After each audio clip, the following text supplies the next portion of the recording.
একদিকে প্রেসিডেন্ট ট্রাম্পের মুখে আশার বাণী, অন্যদিকে আকাশে ড্রোনের গুঞ্জন।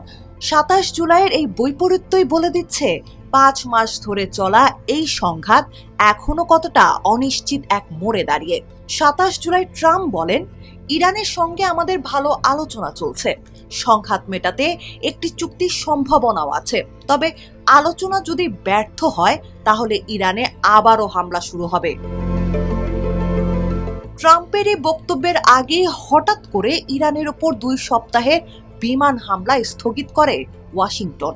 টানা ১৩ রাত বোমাবর্ষণের পর ২৫ জুলাই নেওয়া এই সিদ্ধান্তকে গত ৫ মাসের সংঘাতে ট্রাম্পের আরেকটি বড় কৌশলগত ইউ-টার্ন হিসেবে দেখা হচ্ছে।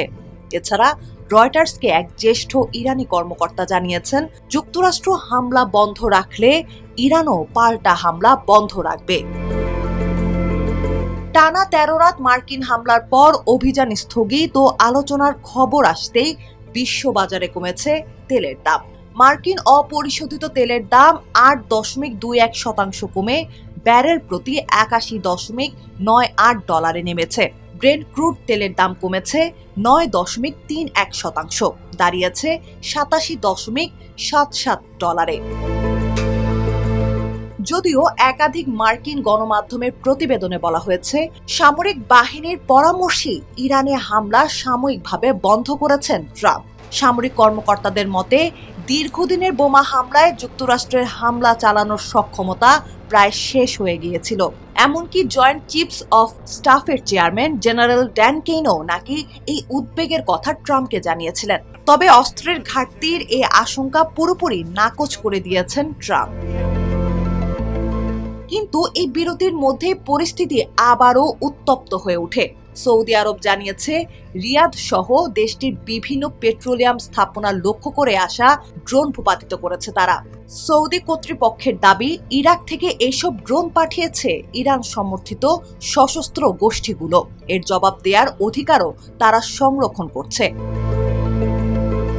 অন্যদিকে ইয়েমেনে ইরানের মিত্র হুথিদের দাবি, সৌদির ড্রোন অনুপ্রবেশের জবাব হিসেবেই তারা লক্ষ্যবস্তু করেছে সৌদি আরবের গুরুত্বপূর্ণ লোহিত সাগরীয় বন্দর ইয়ানবুর কাছে তেল সরবরাহকারী ইস্ট ওয়েস্ট পাইপলাইনকে। এদিকে তেহরানের দাবি, হরমুজ প্রণালী নিয়ন্ত্রণ তাদেরই হাতে রয়েছে, যদিও এই জলপথে জাহাজ চলাচলের অবাধ স্বাধীনতা দাবি করেছেন ট্রাম্প।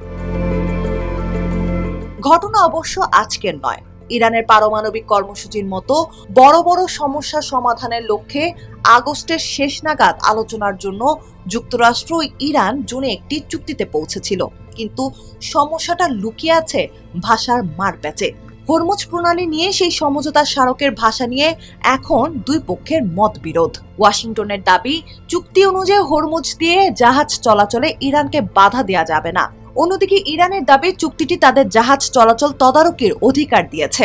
ভাষারই মারপ্যাচে লুকিয়ে আছে এই সংঘাতের সবচেয়ে জটিল গিট।